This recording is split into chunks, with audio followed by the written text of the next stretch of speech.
UI's Dance Marathon broke records this past weekend. We talked with leadership members to get their take on this year's success and what they hope to see next year. And later, we'll give you the inside scoop on how to react when dealing with police. We'll recap Iowa's wild game against Michigan State last night. And we'll preview Iowa's wrestling meet against Penn State this weekend. The temperature won't be rising above freezing just yet. We have a cold week in store. We've got all that and more coming your way on this Wednesday morning. So stay right there where you are because DITV starts right now.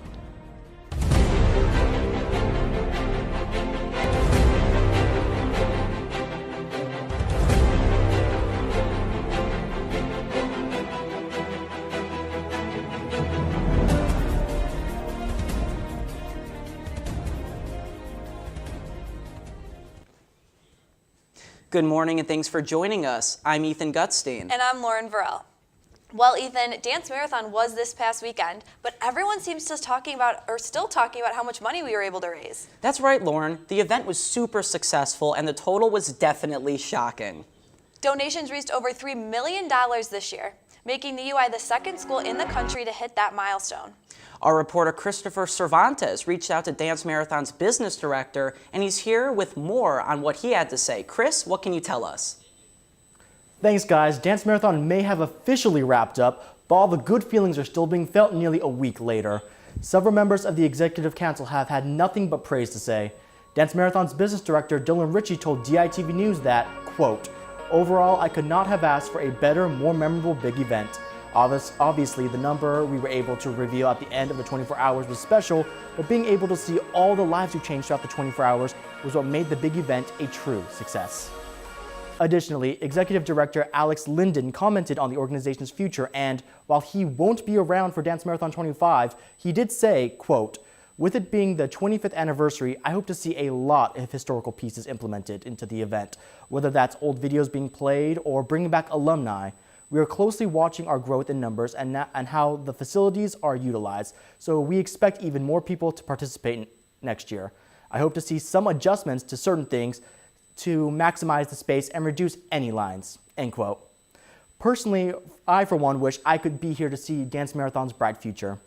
That's all we have right now with your Dance Marathon news. Ethan, Lauren, back to you guys at the desk. Falcon Heavy successfully made it into orbit. SpaceX launched the rocket Tuesday afternoon. The rocket had a red Tesla sports car in its cockpit. SpaceX chief executive and Tesla CEO Elon Musk decided not to use flying passengers until he builds a bigger rocket to hold deep space crews. The rocket carrying the car is expected to be on a road trip traveling towards Mars. If the rocket is able to withstand space conditions, it would reach Mars in 6 months. Recyclemania is back at the UI. The competition kicked off on Monday and will run through March 31st. The Office of Sustainability launched the 2018 Recyclemania campaign to get people to recycle more and recycle better. Over the next 8 weeks, universities from across the U.S. and Canada will compete to recycle the highest percentage of waste. The theme for this year's Recyclemania is Recycle Right. Sustainability Recycling Coordinator Elizabeth McKenzie said, quote, "You want people to recycle, but you also want to make sure people are putting the right things in the bin," end quote. In 2017, the UI had a 42% diversion rate. The UI is hoping they can improve that number this year.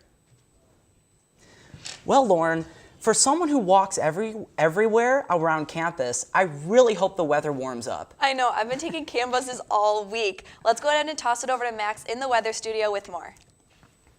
Cold temperatures have been making outdoor conditions very unpleasant. Unfortunately, we will be experiencing similar conditions this week. The current weather conditions here in Iowa City is a partly cloudy sky and an 8-degree temperature.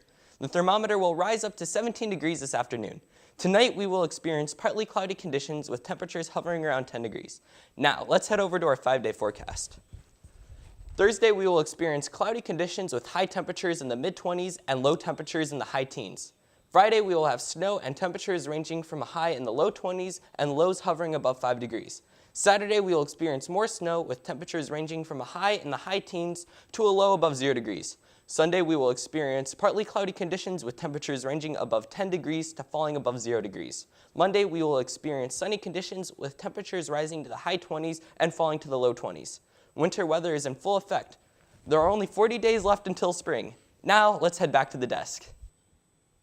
UISG is funding a new pilot program to help students with an overdue university bill. The program will give grants to students who can't register for class because of an overdue bill. Specifically, the grant will be given to students with a past due balance of $1,500 or less, and the students must be juniors or seniors. Students are eligible to receive the grant more than once, but they cannot get more than $2,000 in grants before they graduate. UISG is also working on another initiative to help students with expenses. On Tuesday, UISG approved funding to strengthen the UI Library's course reserve system. This is all part of the textbook affordability pilot program. UISG voted to allocate $20,000 over 3 years for the library. The system will allow students to check out books for classes. It will also let faculty request print and electronic copies for students to use for the semester at no cost. Student Legal Services held a screening and conversation to inform students on what to do when they cross paths with the law. DITV reporter Jacob Gunther has the story. Last night at the Iowa Memorial Union, students gathered in the second floor ballroom for the screening of 10 rules for dealing with the police.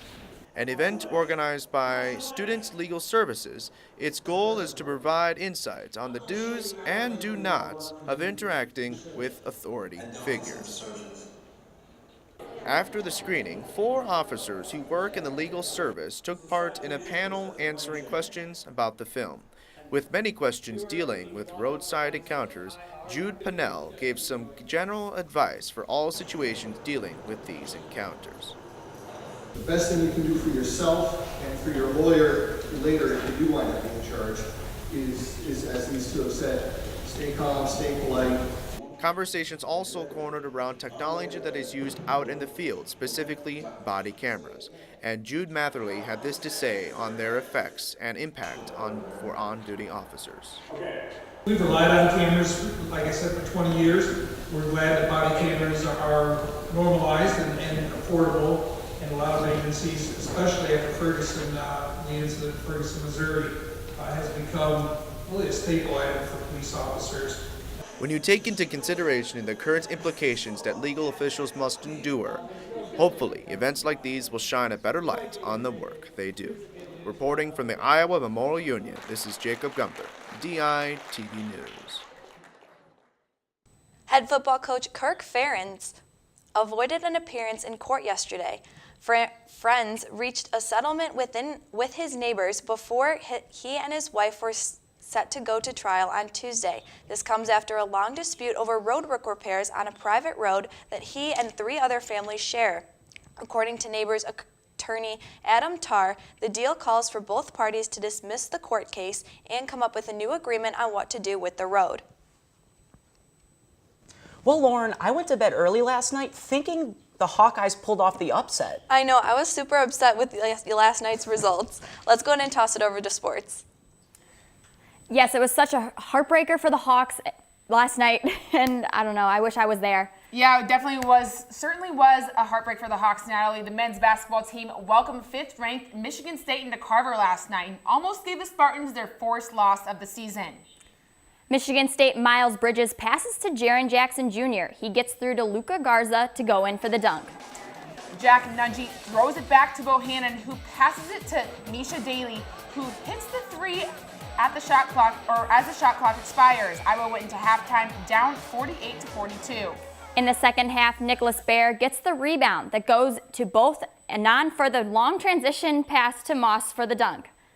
And it was more of the same for Tyler Cook, who took in the pass from Bohannon for the posterizing dunk and stare down afterwards. But the dagger for Michigan State was the pass from Bridges to Kenny Goins in this in and out 3. Iowa fell to this one 96-93. We can play with anyone in the country. I don't care who's in front of us. We just have to have that mindset going forward in each game that no matter our record, no matter our opponent's record, we can play with anyone. They really fought. I mean, I'm really proud of the fight. I mean, I thought the effort consistently was there. I thought for the most part, the effort's usually there, but it's execution. We only turned it over 8 times against a really good defensive team. 26 assists. To be able to come out here and compete the way we did for 40 minutes and put ourselves in a position to win, it's awesome for us, especially the way the year's been going. To be able to get anything out of this would have been awesome. And it's disappointing knowing we were right there, but we're going to take this game and learn from it and get ready to play Ohio State on Saturday. As Cordell mentioned, Iowa will be back in action this Saturday in Columbus against Ohio State. The Iowa wrestling team hits the road to take on the #1 ranked team in the country, the Penn State Nittany Lions. Penn State upset former #1 ranked Ohio State last weekend in a thriller of a duel. In Iowa versus Penn State, there will be 4 top 10 matches. Penn State is favored in all 4, and obviously the meet as a whole. But that doesn't mean that the Hawks aren't as focused as ever. You got to be up for it. At the same time, you got to stick to your routine, do the things that you do best, and keep doing them, and do them for as long as that match lasts, 7 minutes or 11 and a half minutes, it doesn't matter. Just keep doing what you do best. Everyone's got to wrestle, focus on their match, and if everyone comes together and does what they need to do, then, winning will come. It doesn't really matter who I'm going to wrestle. I got to go out there and do what I do, and, whoever's on the mat, that's going to be an opponent out there that's, out there to fight me and take what I want. So, either way, I got to be ready to go and, get into my stuff. The meet is set for this Saturday at 7 p.m. at State College. The Iowa softball team is excited to start their season back up. The Hawks return 17 letter winners with 3 pitchers and 9 players who played in over 30 games in the 2017 season. Here's a closer look at sophomore Allison Ducey and how she's moved her way up to a solid starting position. As a walk-on freshman year to becoming one of Iowa's starting pitchers, sophomore Allison Ducey has proved she belongs among the top ranked.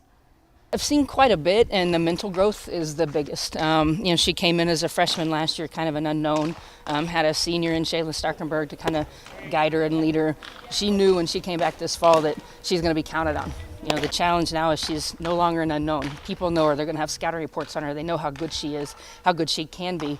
So how does she step up her game without mentally defeating herself? And so the mental part of the game has been a big piece. I think that was something that was easy for me because I was a Hawkeye, and it's something I didn't dream of it until I got here, but it was something easy to work for. Getting to wear black and gold every day was really cool to me. So, that was just something I wanted to work for and something that when I got here I knew I wanted to be in the starting lineup. Ducey and the Hawks are eager to get back out on the field this season with their home opener against South Dakota State on March 21st. Reporting for Iowa Softball, this is Delaney Parker with DI TV Sports. Ducey will definitely be a player to look out for this season. The Hawkeyes open the season at the Mardi Gras Tournament in Lafayette, Louisiana on February 9th to 11th. That's all we have for you in the sports studio. Tune in tomorrow for updates from Iowa's football signing day. And be sure to check out Daily Iowan's YouTube page for nightly segments, including Around the Big Ten with Lucy Rodine and Top 10 Plays of the Week with Will Silverstein. Guys, back to you at the desk. The UI Stead Family Children's Hospital is now taking nominations for next season's Kid Captain. Kid captains get recognized at Iowa football games. They each get a commemorative jersey and behind-the-scenes tour of Kinnick Stadium. Parents and guardians are the only ones eligible to nominate current or former pediatric patients. Nominations will remain open until March 11, 2018. To nominate someone for Kid Captain, visit uichildrens.org/kid-captain. Well, that's a wrap on this Wednesday morning edition of DITV. Be sure to head over to dailyiowan.com for all your latest news between Monday and Friday. If that isn't enough, make sure to visit Daily Iowan and pick up a print edition on stands now. And then also check out the Snapchat page. And for Daily DITV, I'm Ethan Gutstein. And I'm Lauren Varell. Have a great day, Iowa City.